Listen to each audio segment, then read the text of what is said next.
Once upon a time there was a village. It was small and poor. So poor that the people didn't even have a doctor. The village was called Nagriv. When the people were sick, they went to a healer. They called her Auntie Suzy. Auntie Suzy had no formal medical training, but the people trusted her. When the men had pain from working all day in the fields, Auntie Suzy helped them with special potions. And she was also a midwife. Auntie Suzy knew just how to make a baby come into this world. But that wasn't the only way she helped the women of the village. Auntie Suzy was famous for her tinctures and salves, and there was something else that the village women trusted her with. A very special sort of medicine that offered a very permanent cure to a very particular ailment, the affliction of a troublesome husband. Not just husbands, other people too, even parents, even children. All that was needed was a little water, some flypaper, and a cauldron. And just like magic, in the graveyard, the carved stones appeared. More and more, so many, sprouting like cold gray flowers. Auntie Suzy wasn't alone in this very dark, very special work. She had help, lots of help. We call them the angel makers, but that was only later, after everyone learned our terrible secret. Angel makers. How many angels did they make? 45? 50? 300? And how did this happen at all? Much less for nearly 20 years. Drink this, my dear.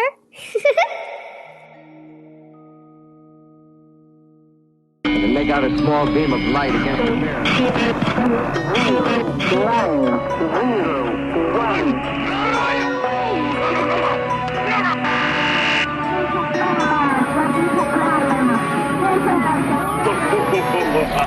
Truly weird stuff.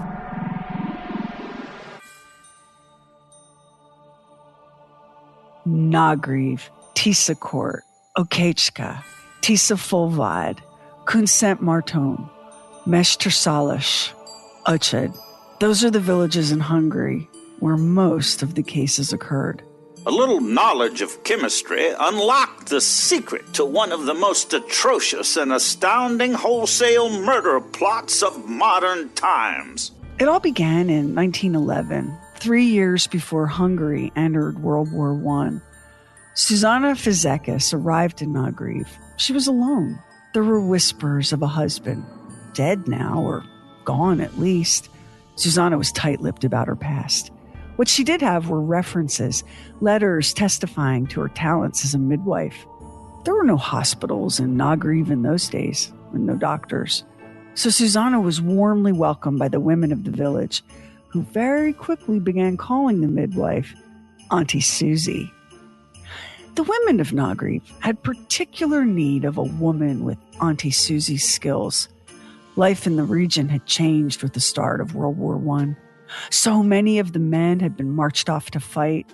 The Austro-Hungarian or Habsburg Empire sent more than 9 million men into battle.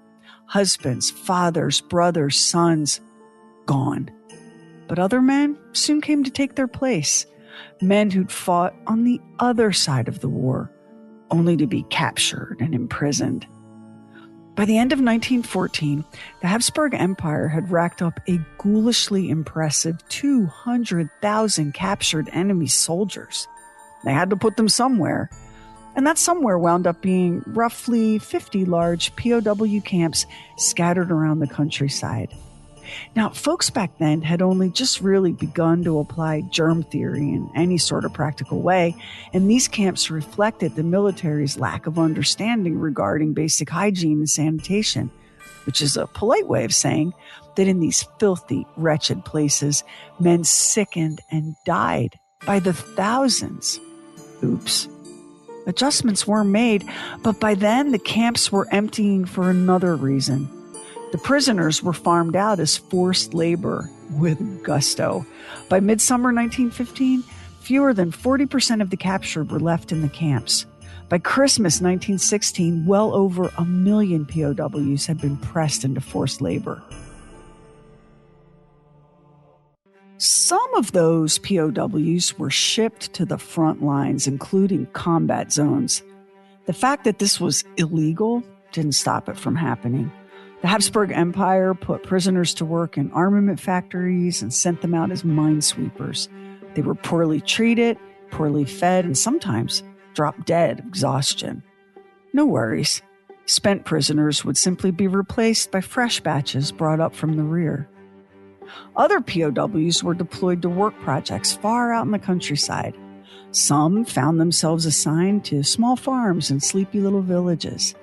That was the gig to get for a prisoner of war: more and better food, better, more comfortable accommodations. But none of these assignments were random. Military leadership factored nationality and cartoonish stereotypes into the decisions to send which prisoners where. And since they considered Russian POWs, for example, to be dull-witted peasants, they packed them off to do agricultural work. Now, as has always been true in wartime, the welfare of the prisoners wasn't much of a concern. When has it ever been? But there was something the military brass was all in a dither over: fraternization. They didn't want the civilian population getting too cozy with the POWs.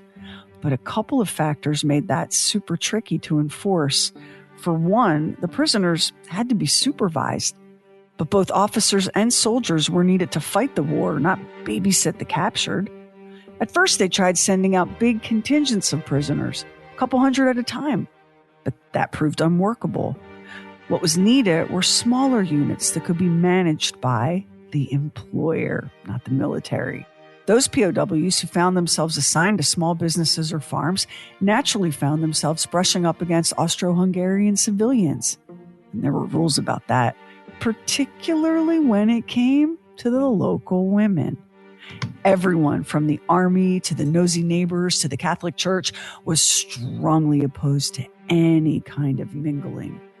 Love, romance, and sex between civilian women and the captured men was forbidden. Such things could only blur the lines between enemy and ally, between stranger and homeland.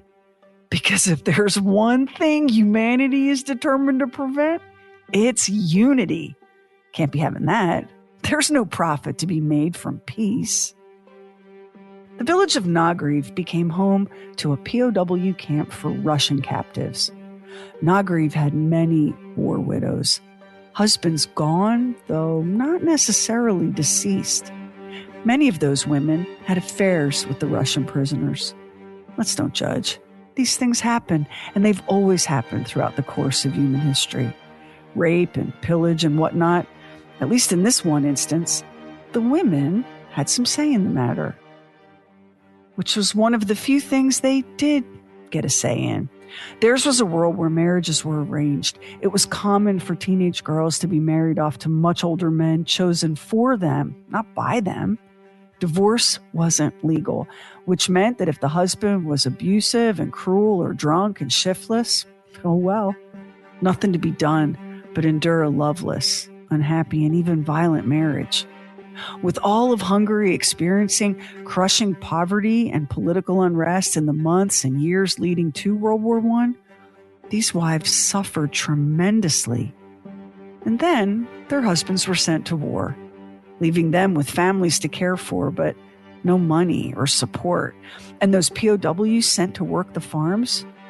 In time, many fell into the rhythms and routines of village life. Cautious courtesies at first, and then friendships.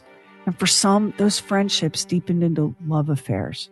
This was a new kind of freedom for the women of Nagriv. Their own desires had never been considered, much less indulged. Some of the women took 2, 3, 4, or more lovers, juggling multiple captive Russian boyfriends. And we all know what happens when a man and a woman love each other very much. Blah, blah, blah. Auntie Suzy found her services in great demand. Her skills as a midwife extended to terminating unwanted pregnancies, too. When summoned, she would appear in the black dress and apron she always wore, carrying a pouch of tobacco, a box of matches, and a little corncob pipe. Auntie Suzy was discreet and knew how to take care of a situation. Abortion was illegal in Hungary then, and Auntie Suzy was arrested at least 10 or more times between 1911 and 1921. But the charges just never stuck. Judges in her trials found her to be a sympathetic character, or perhaps their sympathies were with her customers. Either way, every time they hauled her in, she was acquitted and sent back to Nagriv to continue her work. The Great War ended, as wars eventually do, and the men who'd survived slowly returned home to Nagriv and the surrounding villages. It was a rough homecoming. The wives they found waiting had tasted independence, both financial and emotional. The young brides had grown up and grown accustomed to their new freedoms. The older wives had lost whatever patience they'd once had for harsh words and stinging blows. They were now used to running their households as they saw fit, used to choosing when and how they would be touched. They had a new knowledge of just how capable they were. To return to a life of subservience at best, violence at worst, it was unbearable to imagine. Yet, in staunchly Catholic Hungary, divorce was unthinkable. There was only one path to freedom for an unhappily married woman. And standing on that path, so ready to help, so willing, so able, was that small, black-clad figure puffing away on her little pipe, Auntie Suzy. Suzanne Fazekas was indeed respected everywhere in the village by the dumb, red-cheeked peasants. She was a good doctor, an expert in the sick room. They spoke of her in that superstitious village as a wise woman. As it turned out, folks in Nagriv had need of Auntie Suzy even when there wasn't a war on or prisoners to tangle with. It was the practice of many parents in the little village to have only one child, so that the land would not be divided by their death. Often, when an additional baby was born, Mrs. Fazekas would be called in. Now, there was no official one-child policy in Hungary. There wasn't even a suggestion that families ought to limit their size. The truth was way more awful than that. In Nagriv, the hunger for land was particularly keen, but the people had little chance to acquire land. The 18,000 acres surrounding the village were owned by Countess Boysa, who would not sell any of it. One of the results of the greed for land among the Hungarian peasants was the widespread custom of having only one child. They solved the problems of birth control in a very simple way for themselves. But of course, babies insisted on coming. And after being arrested and tried 10 times as an abortionist, Auntie Suzy found a less dangerous, equally effective way of getting rid of unwanted infants. There is a whole row of babies' graves in the small churchyard at Nagriv, all beautifully cared for. They all belong to well-to-do families. All of the babies died within 3 to 4 days of their birth. Yet sanitary conditions were no worse in Nagriv than they are in other Hungarian villages. Such was the way of things. Things we like to pretend didn't happen. Not in the good old days, when folks were decent, moral, God-fearing, and all that. We just want to overlook, maybe, that they were also human, and sometimes making choices we can't even imagine as to how many mouths they could feed, how much land could be shared, choices about what they would or would not tolerate. Desperate people with little or no options will create their own. That's always been true. And the women of Nagriv were poised to do just that. Women who chafed against the bond of the lives that had been chosen for them. There were so many women in the village who envied Fazekas. She owned her own property, had no husband to bother her or dictate to her. There had been a Mr. Fazekas once upon a time. He was prosperous for a peasant, owning a few acres of land and a home. The couple had only been married for 2 years before the man contracted a mysterious disease, one that just didn't respond to any sort of treatment. Tragic, really, the way he died. Sad. But at least the widow Fazekas could console herself with the small fortune left to her by her late husband. No one in Nagrave knew the man. Auntie Suzy had come to the village alone, literally wearing her grief in the form of widow's weeds. It made sense that she wanted a fresh start, a place where she could dedicate the remainder of her life to healing the sick as a way of coping with her own sorrow. Only the cruelest people would question that.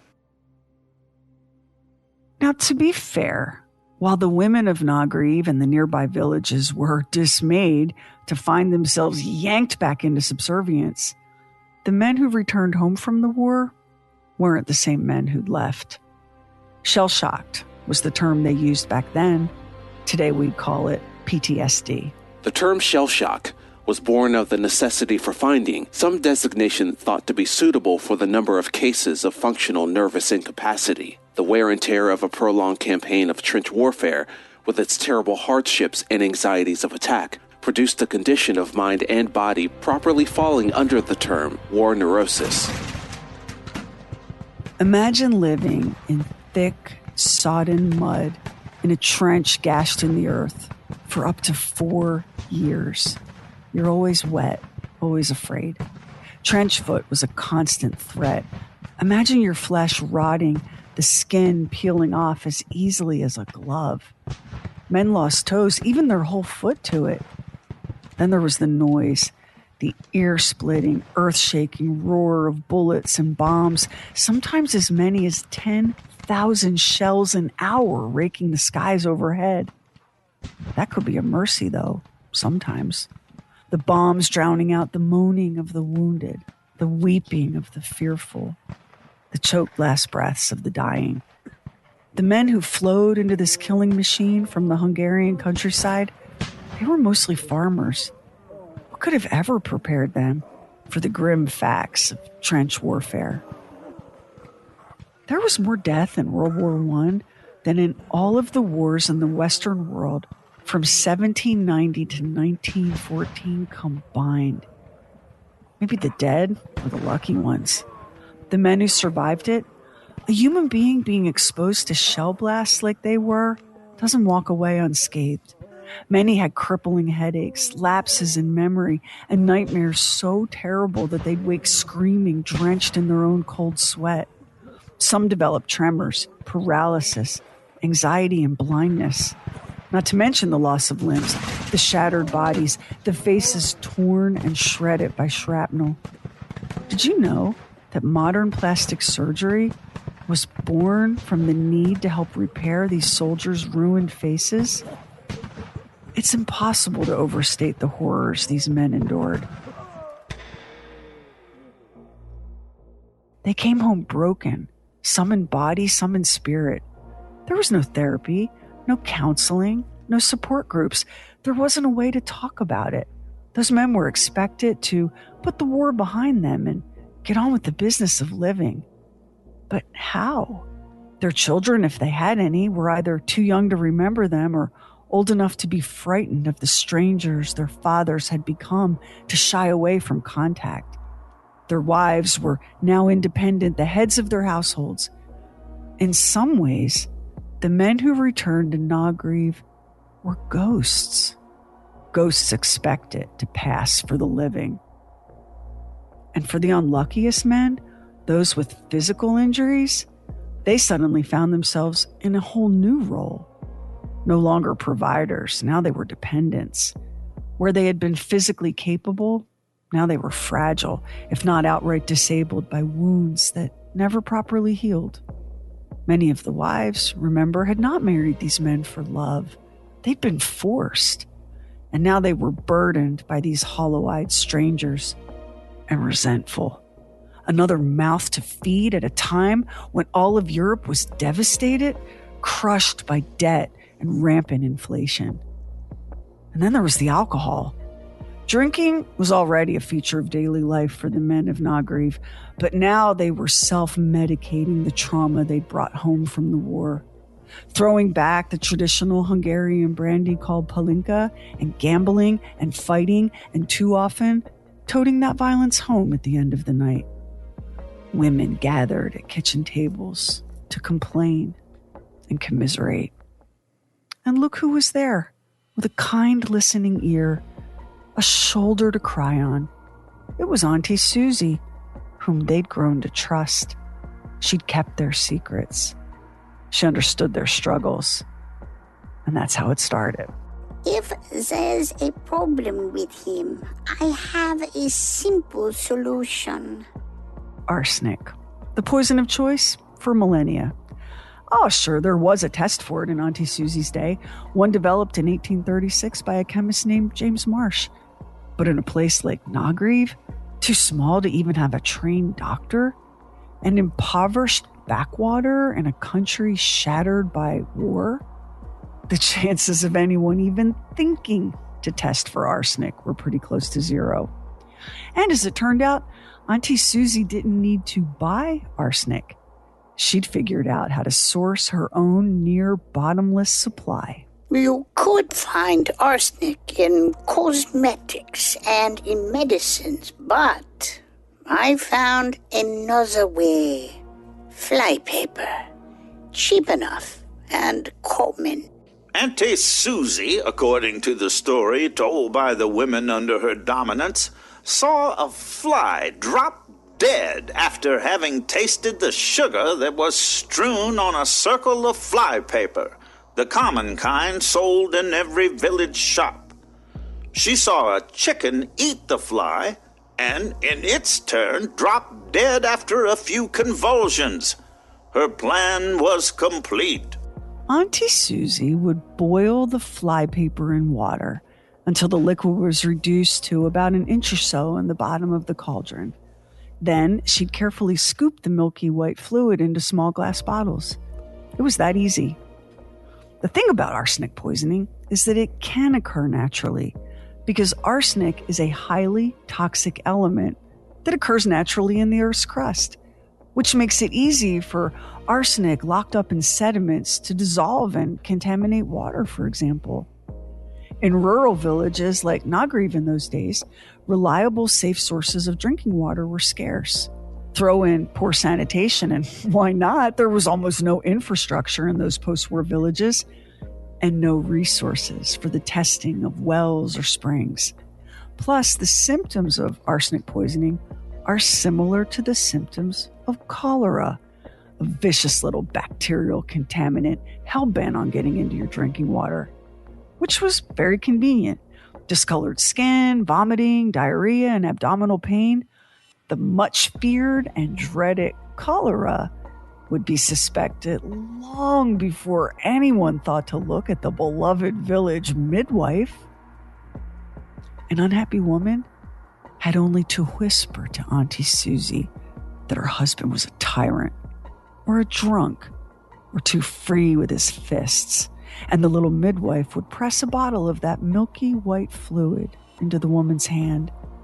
It was tasteless, odorless, easily slipped into a bowl of soup or a cup of tea. No one, my dear, will be the wiser. Now, Auntie Suzy was clever enough to know that, as undetectable as she believed arsenic to be, tracks must still be covered. So she enlisted the services of a helper, the village coroner. She was another Suzy, Suzy Ola, who knew a thing or two about an unbearable husband, having poisoned her own when she was just 18 years old. In exchange for a cut of the action, Suzy Ola filed death certificates for each of the poisoning victims of Nagriv. With those I's dotted and those T's crossed, there was never any reason to ask questions, much less investigate. The deaths of some farmers out in the middle of nowhere was nothing the beleaguered and busted Hungarian government had any interest in. Bigger problems to solve, bigger losses to mourn. As settings for mass murder go, it was close to perfect.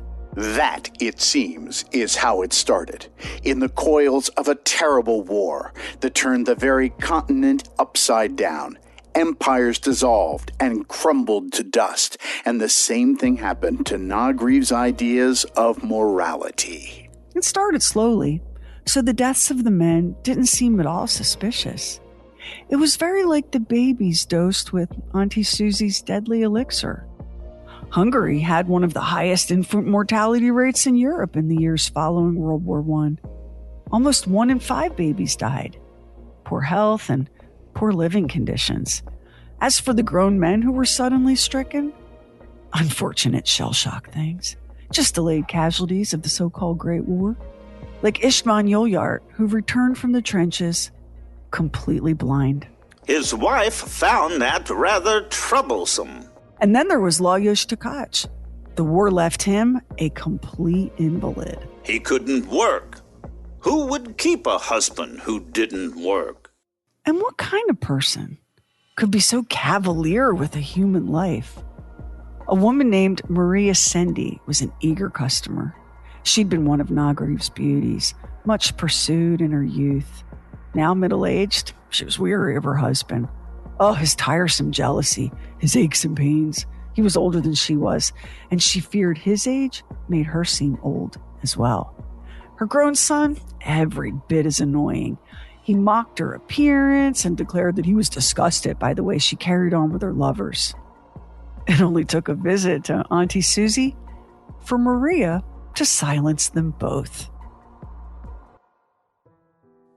Business was booming, so much so that Auntie Suzy hired an assistant, another midwife in the village named Mrs. Chordash. Soon dozens of other women would join the team, and the death toll climbed. Wait. Did no one ever demand an autopsy, an inquest, something? Not in Nagriv, where there was neither a doctor nor a hospital. Postmortems were conducted by the village barber, who was in no way qualified to even make a guess as to cause of death. Astonishing as it seems, these practices went on for years. You know how it is. The first one is always the hardest. And then as the days fly by and no one ever comes to the door with questions, well, it starts to get easier. It starts to feel normal. The midwives and their helpers charged from $8 to $40 for furnishing the poison and assisting at the death.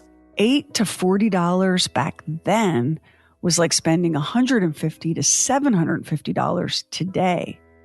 A lot of money for a people as impoverished as those post-war Hungarians were. Not just anyone could afford to murder a bothersome husband. It was a privilege. The poison habit spread to neighboring villages. Villages where some deaths were thought to be suspicious.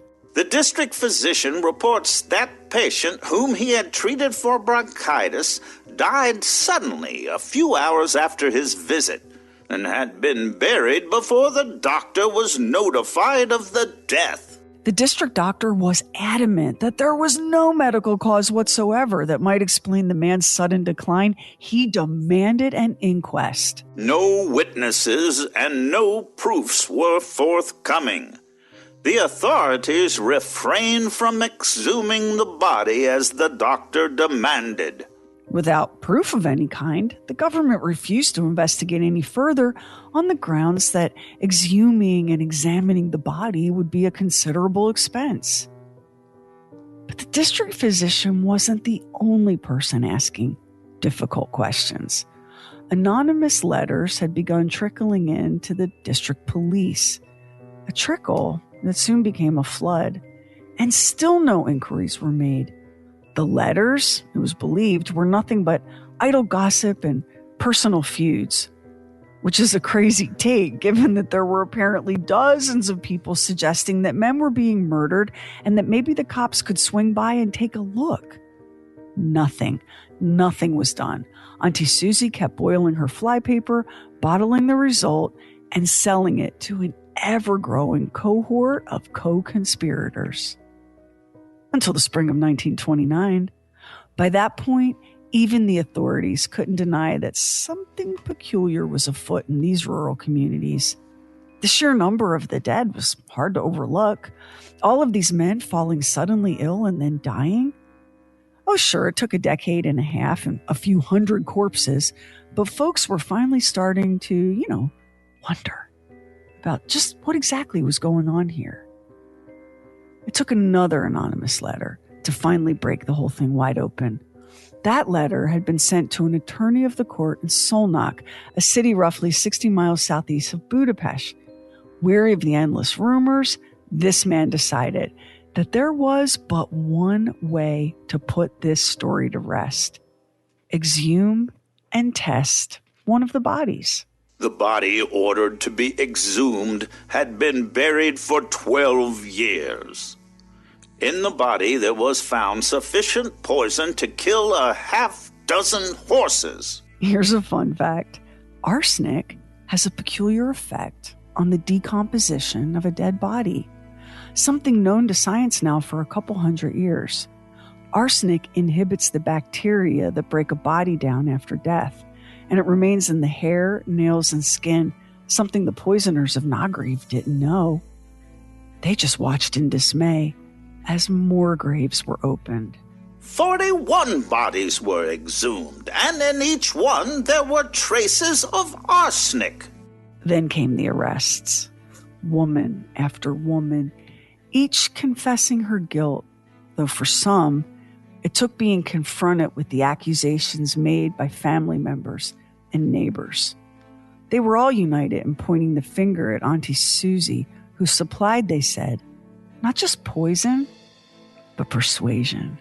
She had made it all seem so simple.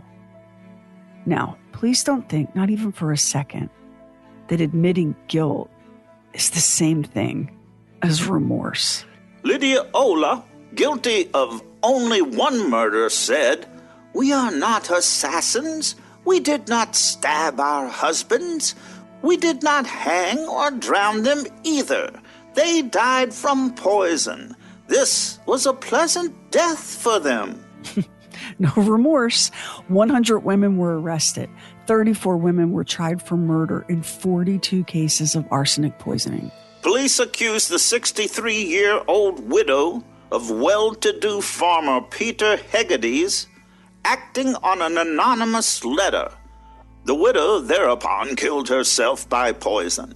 The trials were a sensation. By March 1930, 3 women had been sentenced to life in prison.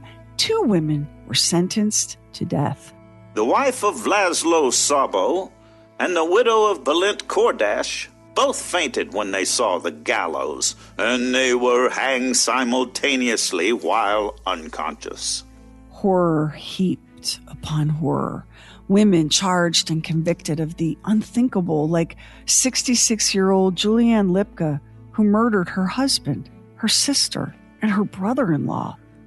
The magnitude of the crimes, the cunning attempts at covering it all up. For example, in the Nagreve Cemetery, dozens of tombstones had been moved from their original location and placed at other graves in an attempt to confuse the authorities, who were now hell-bent on exhuming bodies and convicting the killers. And where was Auntie Suzy in all of this? She wasn't implicated in every case. She'd done a first-rate job of building out her network of helpers, and the secret of boiling flypaper was no longer much of a secret at all. She was directly accused in at least 20 cases, though. Auntie Suzanne Farzikas was arrested. She denied knowing anything about the deaths of the husbands. Then she was allowed to go home free, under the impression that she had outwitted the authorities. Meanwhile, her home was searched. A large supply of arsenic flypaper was found carefully tucked away in the attic. Row after row of small bottles were lined up neatly on shelves. Some of the bottles appeared to have strips of flypaper soaking in them. Others were filled with a milky-looking substance. Those turned out to be the finished arsenic solution, just waiting for the next customer. What Auntie Suzy didn't know was that she was being followed. Detectives watched and listened as she made hasty visits to widow after widow, warning them that questions were being asked and that they should be ready with answers that might deflect suspicion. The widows were fearful and pressed Auntie Suzy for reassurance that the police would find nothing to implicate them in the deaths of their husbands. Auntie Suzy insisted that arsenic couldn't possibly be traced in a decaying body. She was wrong about that, as we now know. But the authorities, meanwhile, had learned about a telltale fingernail test. They looked for dark splotches under the fingernails, which conclusively proved the presence of arsenic poisoning. Armed with this evidence, investigators returned to Auntie Suzy's house to arrest her again. This time, they didn't knock. She saw them come in. She looked wildly about her for a chance to escape. There was none. But on the table was a bottle containing the arsenic solution. A bottle intended for yet another unwanted husband. She seized it and poured the contents down her own throat. Then from her came a wild scream. Her death was as agonizing as those of her victims. It was rumored that Auntie Suzy kept detailed records of her transactions hidden away in her room. Within a short time, nearly 100 widows were arrested and charged with murdering their husbands. Some of them were even accused of poisoning their fathers and brothers. News of Auntie Suzy's suicide spread rapidly throughout Nagreve and the surrounding villages. It caused a panic among the other widows, 4 of whom managed to take their own lives while in jail awaiting trial. Justice in this instance came with a karmic twist. Whether sentenced to a term of 15 years for some, life in prison for others, death by hanging for the most unfortunate few, each defendant was ordered to pay the cost of prosecution, which meant that the little plots of land, the small cottages that they had been willing to commit murder to own, it all had to be sold. So much suffering, so much death. Greed was called out as the motive, the insatiable hunger for ownership of land and property. In deeply Catholic Hungary, no one really spoke of the other motive, the desire to be freed from unhappy, often violent marriages. Divorce wasn't exactly illegal. It was permitted in cases where the marriage had been conducted before a civil official. Very, very few people pursued it, though, since Catholic canon law forbade it. It was crazy business for the deadly widows of Nagreve to choose murder over divorce, since the Catholic Church also most definitely frowned upon killing. It's like the 5th commandment out of, 10. Divorce doesn't even make that list. The fact is, sometimes people are lulled into acts of evil, even extreme evil, simply because everyone's doing it. That makes it feel acceptable. The fancier way to say that is herd mentality or groupthink. As in, you might shrink away in horror at the prospect of poisoning your husband, even if he is a drunken brute. Then you see others, people you know and respect and maybe even love, doing just that. Your thinking adjusts to this new reality, and in time, it seems less and less awful and more reasonable. Your friends are encouraging you to join in, the more the better. It's a way of making the unthinkable thinkable. It's a pattern that plays out over and over in human history. It's this tendency to react to the unspeakable, first with silence and then with complicity, that inspired the German pastor Martin Niemöller to write the poem First They Came. First they came for the socialists, and I did not speak out because I was not a socialist. Then they came for the trade unionists, and I did not speak out because I was not a trade unionist. Then they came for the Jews, and I did not speak out because I was not a Jew. Then they came for me, and there was no one left to speak for me. For the women of Nagriv and those other villages, first they came for the violent husbands, and then the drunken ones, and then the fathers with their high-handed authority, and then the brothers who stood to inherit the land, and so on. After getting away with it for 20 years, the women had allowed themselves to believe that the day would never dawn when it was them they came for. One of the attorneys for the defense was a man named Dr. Viraj, who had a surprisingly generous take on the crimes. He described what life had been in the villages in the long-vanished pre-war days. Nagriv was Eden then. Then the war came. And when peace finally came, Viraj ruefully pointed out that poverty had followed right along with it. Instead of plenty, there was barrenness. Instead of joy, despair. No priest ever visited them. No doctor came to cure their sick. In Nagriv, where most of the people could not read or write, desperation became a breeding ground. And at just that moment, Auntie Suzy appeared. An unlicensed village doctor, she tempted them as perhaps no woman has ever been tempted. She alone is to blame. Girl's girl that I am, even I don't agree with that. Auntie Suzy may have been the Pied Piper of poison, but the women who took those bottles of arsenic home, they did that willingly. They poured that deadly fluid into brandy, coffee, soup, porridge. Then they stood there, false sympathy pasted onto their faces, and coldly watched as their tormentors writhed in agony and died in excruciating pain.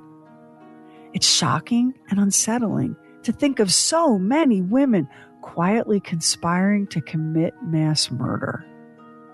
The simple truth is, the angel makers of Nagriv were far from the first women to dispatch an unpleasant spouse with poison, and they certainly wouldn't be the last. That's facts. Men who campaign with fierce piety against such things as no-fault divorce would be wise to learn from the past. After all, a cornered animal is a dangerous animal, and humans are already the most dangerous animal of all. You may think she's forgiven you. You may hope she's forgotten the threats, the betrayals, the blows. Of course she has. Look at her. She's so loving, so attentive, so cheerfully submissive. How she respects your headship. How well she's learned her place. Here she comes now with a warm and loving smile and a nice hot cup of tea to help soothe your jangled, weary nerves. Drink this, my dear.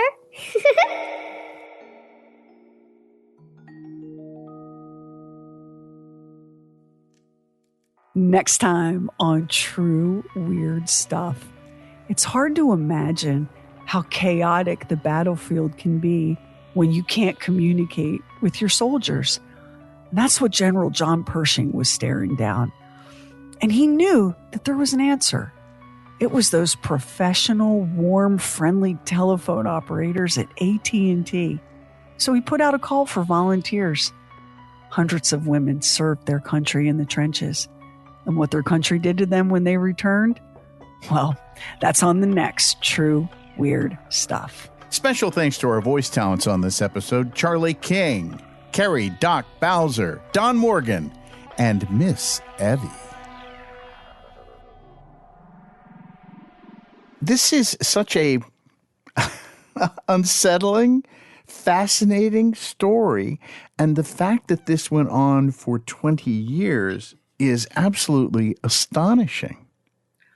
I mean, at 20 years, that's like a generation, right? Right. An entire generation of women casually, and it wasn't a secret. Like everybody, the women all knew what the women all knew, and what the men suspected. I'm guessing that a lot of them, as they were doubled over and, foaming at the mouth, suspected that their beverage had been adulterated. Mm-hmm.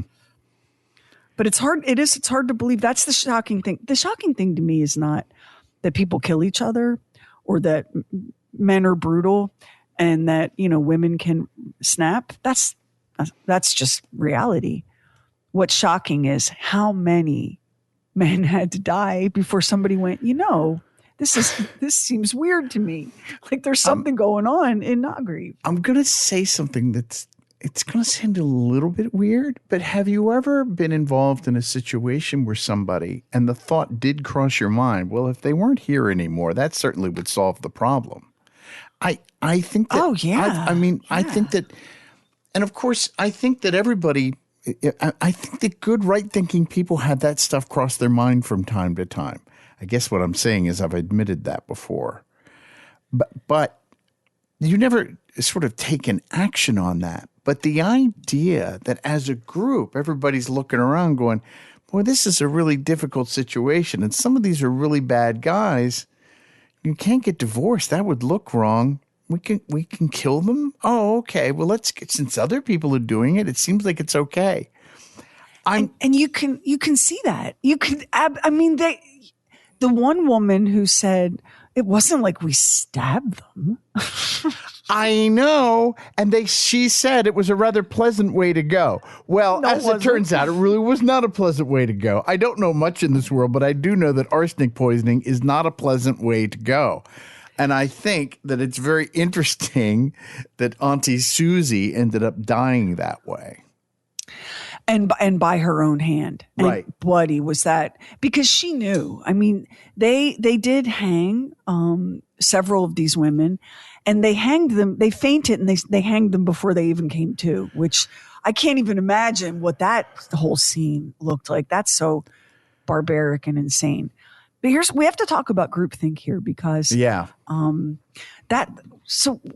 are a couple of factors, and you have to set aside, this is not an elitist perspective at all. These were very uneducated people, everyone in all directions. The men, the women, everybody was an uneducated person, unsophisticated, unworldly people.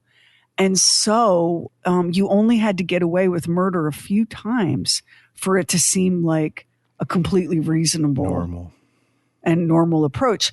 And there are so many things that happened in Nagriv and this part of rural Hungary that contributed to this. Like without all of these factors, this event never takes place. So before the country plunged itself into World War I, you had arranged marriages, which, sometimes that works and sometimes it doesn't. Yeah. But you did not necessarily have people that were happy to be partnered with each other. Okay, so there's that. You had a culture, you had a very heavy-handed patriarchal culture where, a husband was allowed to slap you around. It was that was just part of what marriage was. Mm-hmm. So you had that. And you had a culture of heavy drinking that was socially endorsed. Right. And so you had a lot of drunken men knocking women and kids around, and that was just life. And so there's that, right? There's that whole piece of it. Then the men go off to war, and the ones that come home are destroyed. Yeah.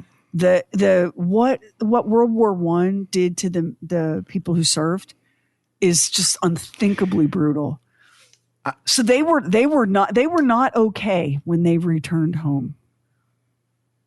And the women by this point had been independent.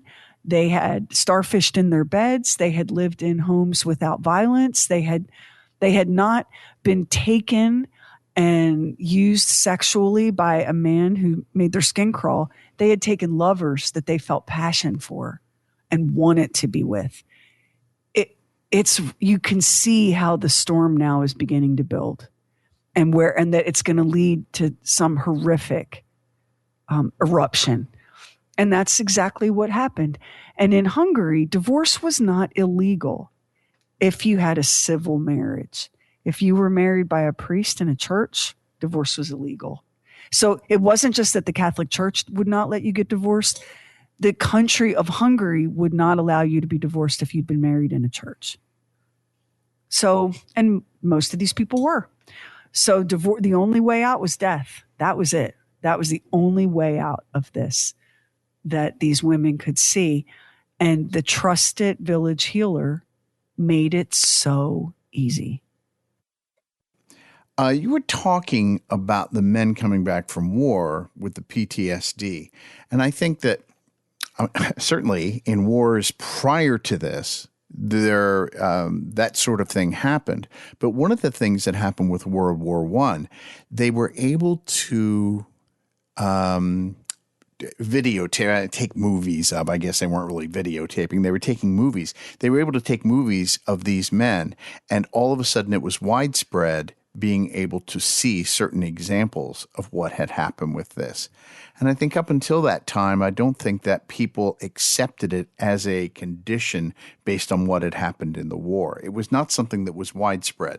You have to believe that during like the Civil War in this country, that sort of thing happened all the time as well. But World War I was, they're all bad, but it was, you talked about it in the script. It was that trench warfare was particularly awful. I mean, the conditions were just absolutely brutal because not only were you dealing with things like trench foot and living with your feet in water, there was vermin.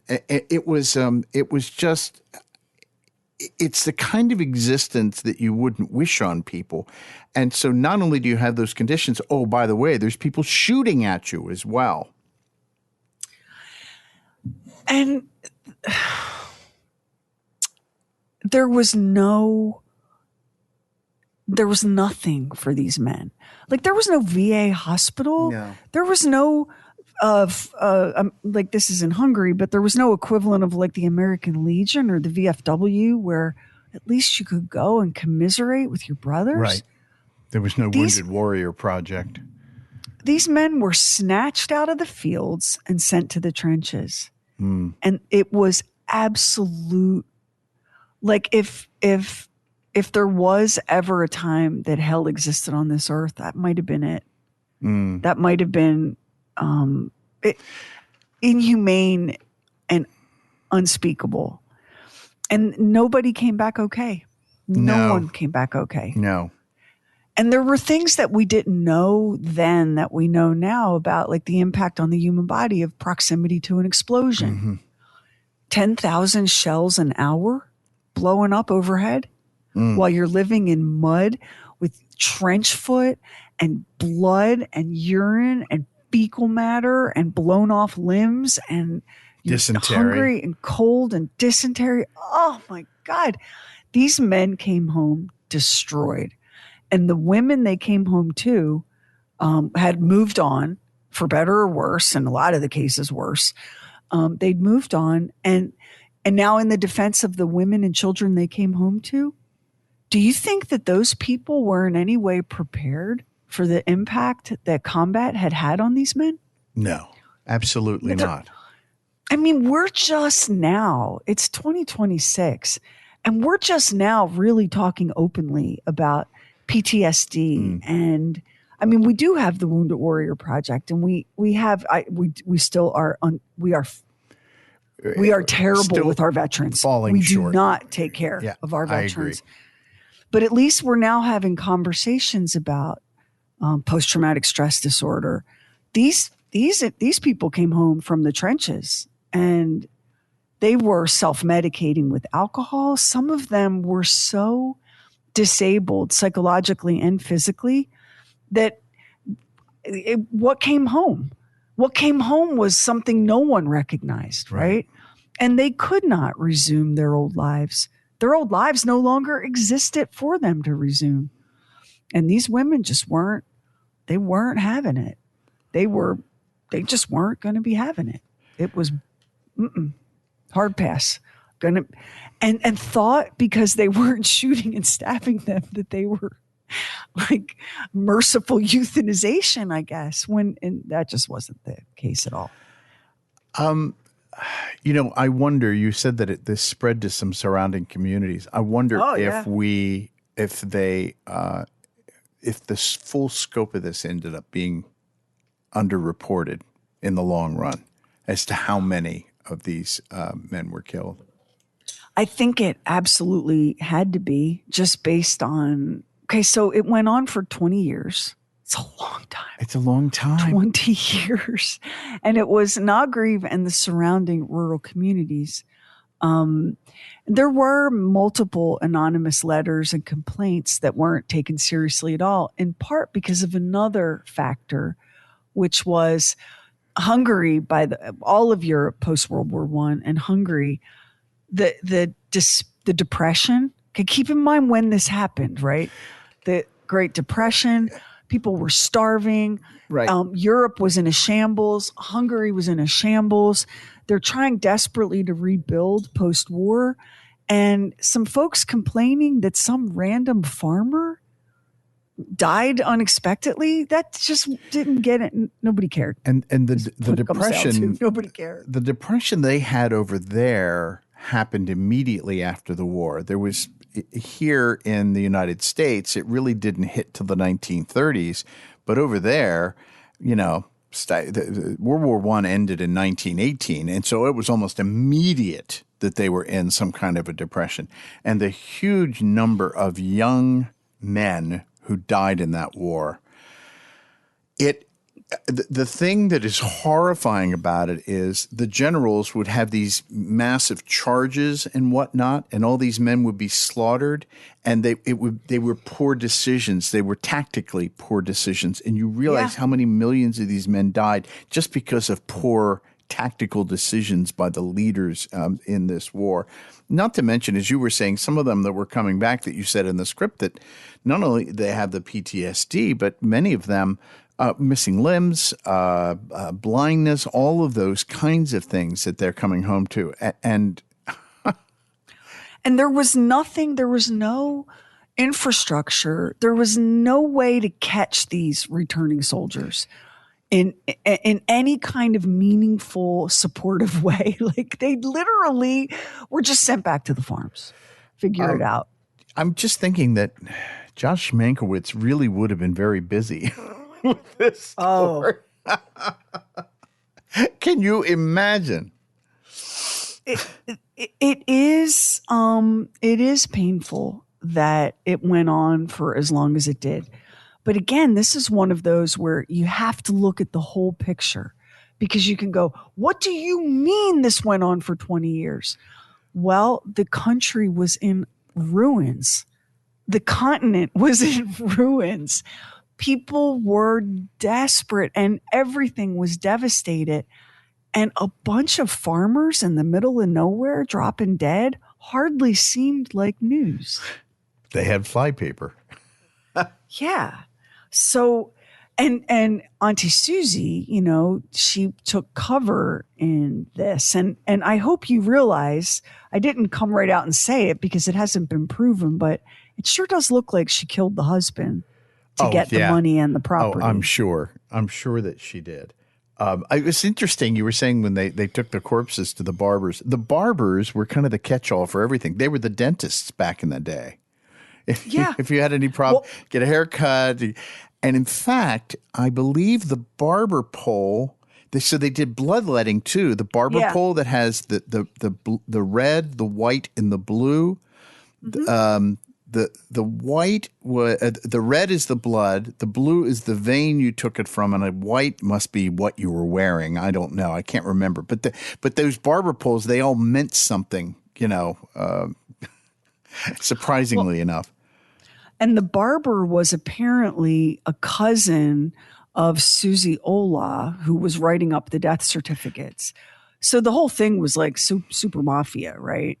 And not only was, the judge was legit, but the barber, not only was he Susie's cousin, but he wasn't that bright. Like he wasn't even that good a barber. And so what the hell did he know what he was doing looking at a dead body, conducting the postmortems? He's the barber. Do you think he at least cut hair well? I'm not sure that the standard of a haircut back then would. Am I thinking too much about that? I mean, he got it out of your eyes, and I think that was the job. Oh, yeah. That was Okay. Primary the thing. So this was very corrupt, and it was Auntie Suzy spun herself a very corrupt and cunning little web, and gave herself a fair amount of plausible deniability because, eventually she was like one of those MLM people that you see on Facebook. She sold the poison to people who then made and sold the poison. Right. Like she had a pyramid scheme going. And so she was not implicated in all of these deaths, but enough of them, and she knew she'd be hanged. And that's why she slammed the poison down and took herself out when the police showed back up a second time. So there were all of the like real long-term vision and planning belonged to her. Mm-hmm. Everybody else was just in the moment trying to survive. And we really do have that one lawyer in Solnock to thank for getting this anonymous letter and going, you know what? Where there's smoke, there's got to be some kind of fire. Let's dig one of these bodies up. And if it tests clean, then we'll know it's just a bunch of village superstition. I was thinking about him because it seems like every time we have a story where some horrific thing is happening, there's always a hero that was able to bring it to light, who stood up and went, something's wrong here. Can anybody not see this? So, and that was him for sure. Yeah, he was that guy. So thanks to him, there were some prosecutions, but it was sort of like, I feel kind of bad for the first wave of women that were prosecuted and tried, because the public appetite sort of seemed to die down after we hanged a few and sent some more to prison. Mm. And I think a lot of people got away with murder in rural Hungary post-World War I. I have no doubt of that. I think that wherever they found, that they didn't find it all. Yeah. Oh, they didn't get everybody. And it's, look, there are bigger pictures. Let's pull on some of the big picture threads here, because we're currently living in a moment where people are yammering, to get rid of no-fault divorce, for example, the sanctity of the family and all that. I'm just going to tell you, unhappy people will find a way out. They will. Mm-hmm. Before no-fault divorce was made legal in the United States of America, we did have people die of stomach upset and poison, but we had a bigger problem. And you really see this in like the early 20th century, the Great Depression, Prohibition, right up through World War II, bigamy. Oh, bigamy. Yes. People were like, well, can't get a divorce. I'm out of here. And now I'm with you. Go reinvent myself somewhere else, another part of the country. People's family trees there's probably a lot more bigamy in the average family tree than we have any way of knowing, because you would say, well, I was married. Well, are you divorced? Oh yeah, I'm divorced. And then you just get married again. So you can impose laws and restrictions on human behavior, but you will never eliminate certain human things. You just can't. People will find a way. Miserable people will find a way to be free. They always, always have. And like, okay, you don't like divorce? All right, yeah, I hear you. It's miserable. Do you prefer murder? Because it seems like if it's illegal, if you are married in the church in Hungary at this time, and you just simply can't get divorced, and you are in an intolerable situation, you can see where somebody who has no means whatsoever to go somewhere else would say, "This is it. This is what I've got to do." I'm not trying to say that it's okay. It's murder. But No. you can see where somebody could wind themselves into a situation where they felt so cornered and so trapped that they didn't have any other option. Well, and one of the things that you see, especially if you're, a Dateline watcher, a true crime person, the killer will have a justification. Now, it sounds real weak and pathetic and shabby in the light of, the courtroom, but they always have a story. Yeah. For why it seemed like this was the only way out. I often think about the Chris Watts case. Chris Watts is a family annihilator. He murdered his wife, Shanann, and their 2 daughters. And she was pregnant. Shanann was pregnant. And he dumped their bodies in an oil tank. He was an oil field worker. He was having an affair. He had a mistress who had no idea that he was married and was horrified when she found out. And he really felt like, that was his option. Murdering his whole family was the only way that he could, be happy and free. And divorce was perfectly legal. It was an option on the table that he chose not to take. So, anytime you think you can legislate morality or legislate behavior that fits into your religious scope or your idea of how people should conduct themselves, you run across human nature. And human nature will always find a way. Yeah. And unfortunately, often, it's this. And men used to die of upset tummies like a lot more often than they do now.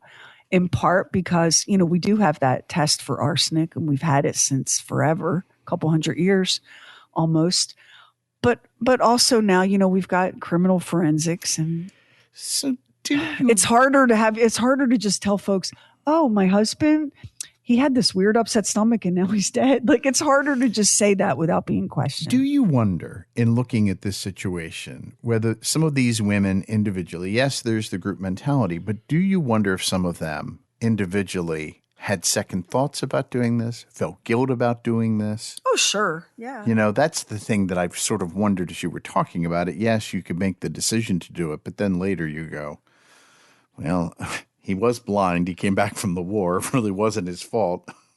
Oh, I suspect there are women who suffered until their last breath with guilt and remorse. They don't tend to make the news.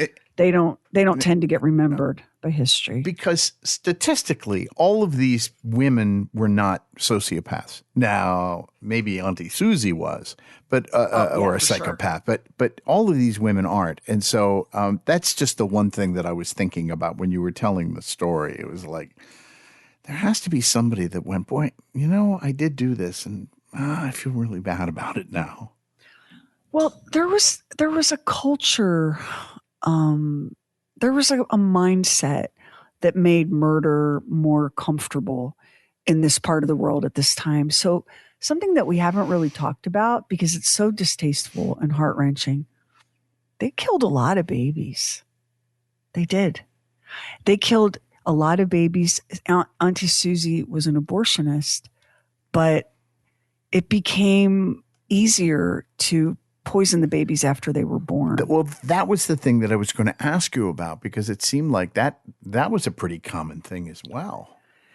So this one child situation, the people of rural Hungary, when the Angel Makers of Nagriv story broke on the world stage, they were like absolutely condemned as greedy peasants. And you could see that, you could hear that in some of the press coverage of the day, right? Mm-hmm.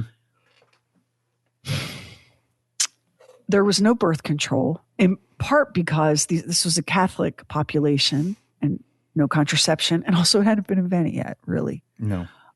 So the only, there were the old methods, tried and true, but it wasn't like anybody could take the pill or get an IUD or whatever. And yet, heavily Catholic country, rural Hungary, and it's weird how the families are so small. Like, it's weird that we have all these single child families. Like, statistically, that doesn't add up, right? No. And in the families where there was land to be inherited, those were the people whose babies died shortly after birth. The churchyards were filled with little tombstones of babies that had lived 2, 3, 4, 5 days in families that had land resources and wealth. So when we talk about, it's so fun to talk about, the drunken, obnoxious husband, here's some soup. Oh, he's gone. But there's a dark, absolutely horrific layer to this story that never got the same attention that the husbands did. And that's all the dead babies. Now, why do you think it is that? Do you think that it was just so much more sensational to talk about the dead husbands and so devastating and evil to talk about the dead babies that we kicked that to the side? What do you think? I think that it's just the fact that, when people become adults, I mean, murder's murder. I understand that, but maybe there's a feeling of because that these were not humans that we could see had personalities and talked and everything else, that in killing them it wasn't as bad, that they were not they're fully formed humans. That's not what I'm saying. They're not, their personalities are not fully formed. Let's put it that way. Well, here's what I think. I think that it's easier for us as humans to talk about adults killing adults. It's wrong, and we condemn it, and we can say, and I have tried to be very generous to the husbands in this story who came back from World War I just destroyed, right? But there's a certain amount of, it's sensational and it's lurid, and it's socially acceptable to talk about murder when you're talking about a drunken, brutalizing lout of a man, right? But people back then, when this story broke, people back then shied away so hard from acknowledging how many babies they had murdered. Is it just because it's too horrific to think about? I think so. Yeah, I think so. I think it didn't get the kind of press coverage that the husband, father, brother murders did for a couple of reasons, starting with what kind of woman poisons her own baby? That's monstrous. And I think that, and you have to remember where we are in time. I think we're at a point in time when collectively that was so difficult to talk about that we just didn't. Yeah. But we could talk about, your drunken husband who's too free with his fists. Let's kill him. We're doing him a favor. So that was my feel, because the baby thing, like every time I encountered it, it was this brief, like, whoa, back that up. Whoa, back that up. What do you mean? What do you mean these families only had one child and multiple pregnancies? Over and over again? What do you mean there are so many of these infant tombstones? Well, they were getting their milk dosed. And once again, is anybody feeling bad about this? That's my question. I know that it's a rhetorical question, but, I mean. Even when this came to light, that there was just, well, and there were some babies too. Like, people just couldn't talk about it. So we know for a fact that a lot of people got away with murder post World War I in that part of the world. A lot of people got away with murder, and a handful of people were brought to justice. And I think even today, the true count is not known or knowable. What do you think? I think this is going to haunt me. I think that's the case, but I think you're right. I think the true number of people that died from this, I don't think we'll ever know. I only think that they hit a certain number. I'm not going to say that they just scratched the surface, but I think there were more. I really do. For 20 years? For 20 years. Come on. And And if you zoom out a little bit further, and this is, people, nothing good comes of denying human beings their inherent dignity and their rights and their freedom. Nothing good comes of that. It never ends well. And so when you had a culture, when you had a world where no one was free to choose who they married, you're not a woman. Like, I got to tell you, when you're 16, having some drunken guy old enough to be your pawpaw, rutting on top of you is not the life horrifying. You want for yourself. It is horrifying. And as it wouldn't take much. I can understand where you would feel so backed into a corner, and there were others around you doing it, and the thinking would be, this will draw less attention to myself. I can see where you say, I have no choice. And it just was easy. It was just an easy thing to do. And some of these men were so broken by the war that I think that their poisoners convinced themselves they were doing a favor. Mm-hmm. And you know how easy it is to talk yourself into something terrible if it's what you want. Yeah. Like that's what makes human beings such a handful. Sherry, I've done that with cheesecake before and rationalized, and I've done that before myself. So I can certainly understand where that could escalate to murder. Easily. Like, that's the thing about the story of the angel makers of Nagriv. There are so many different roles that you can slide into and understand how these things happened. Including the part of the police and the courts ignoring it for 20 years. Right. You can understand that.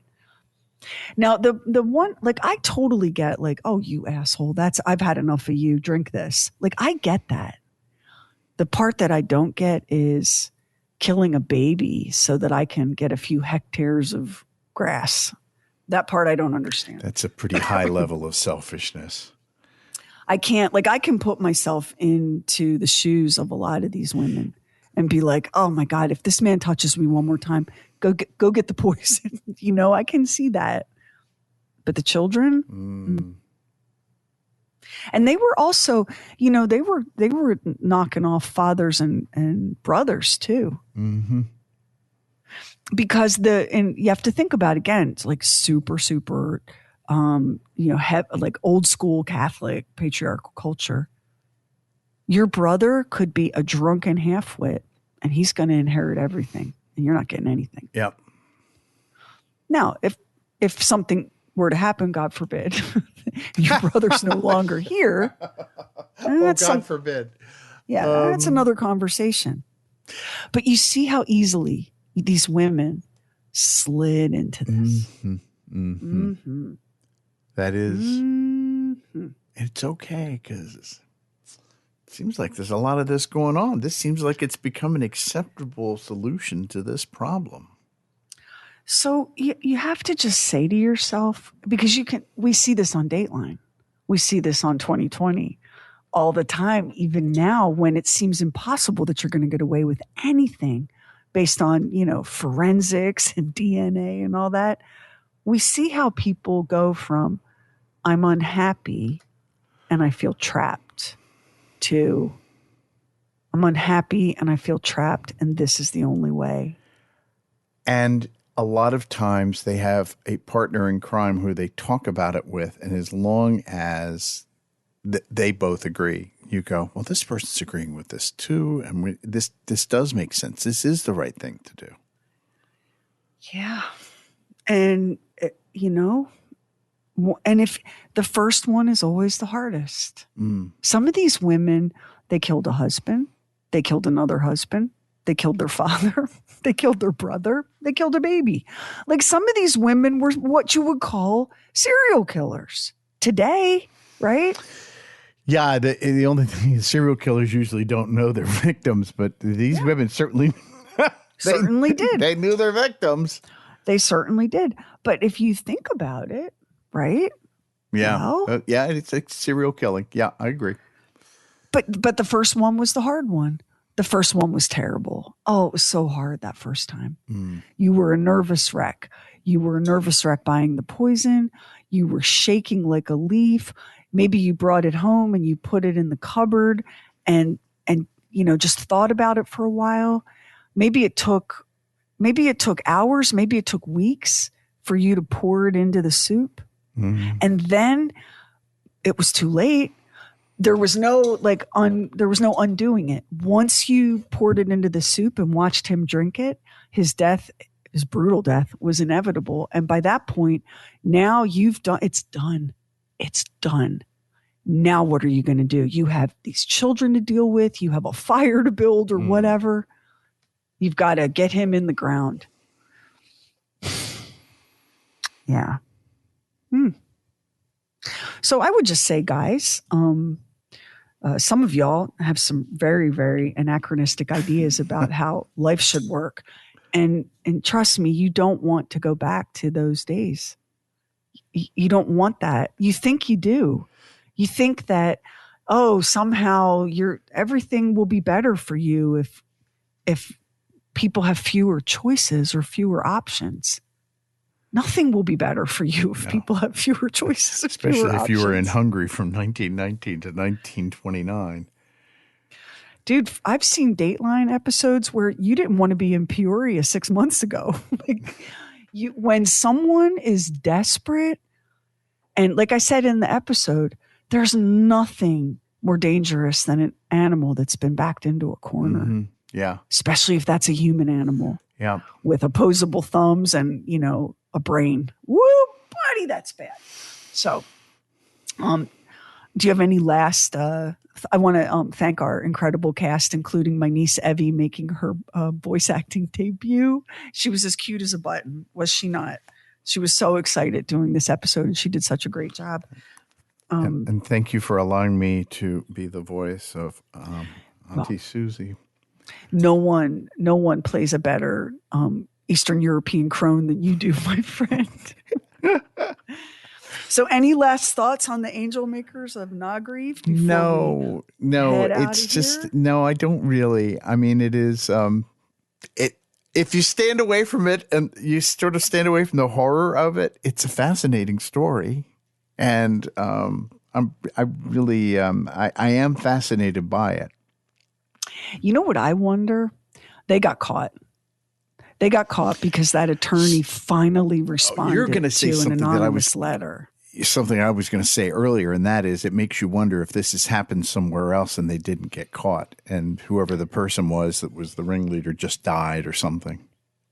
I'm pretty sure it's happened more than once. I have a feeling that it happened during the great days of Manifest Destiny. I have a feeling that some of those,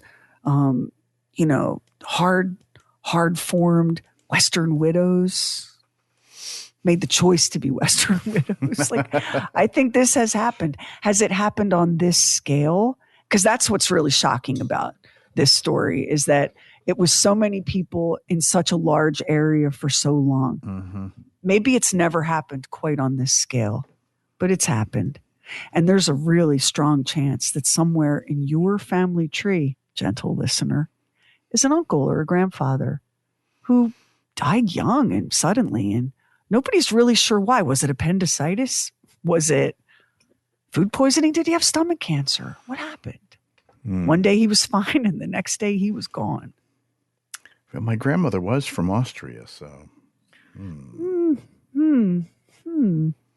So join us next time on True Weird Stuff. Since we're in the World War II state of mind, World War I state of mind, we're going to stay there and we're going to meet the Hello Girls.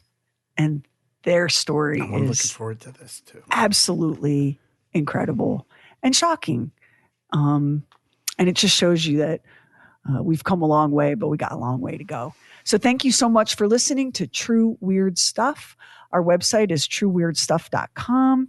And we're on Instagram, and we'd love to hear from you. We do take requests for episodes. You can shoot us a message at trueweirdstuff.com or DM us on our True Weird Stuff Instagram. We've done episodes by request, and we'd love to hear from you because you're the person we're making it for, and we appreciate you. We'll see you next time. And if you listen to us on Apple Podcast, hit the plus button in the top right corner, and now it helps an independent podcast like ours to get discovered. And we really appreciate it if you subscribe, rate, and review True Weird Stuff. Hit our website, trueweirdstuff.com, for show notes and photos and videos when we have it, and bonus content. Everything True Weird is waiting for you at trueweirdstuff.com. And follow True Weird Stuff on Instagram. True Weird Stuff is a Now Media production. Our executive producer is Anthony Garcia. The show is written and hosted by me, Sherry Lynch, along with my deeply weird director, Max Sweeten. Our equally odd producer is Carrie Bowser. Additional production by the mysterious Stephen Call. Our digital witch and social media cult leader is Heather Furr. Original graphics by Kevin Nash. Original artworks by Olivia Axlin. True Weird original music composed and performed by Jack Griffin and Zane Nash. Copyright 2026, Now Media. All rights reserved, all wrongs remembered.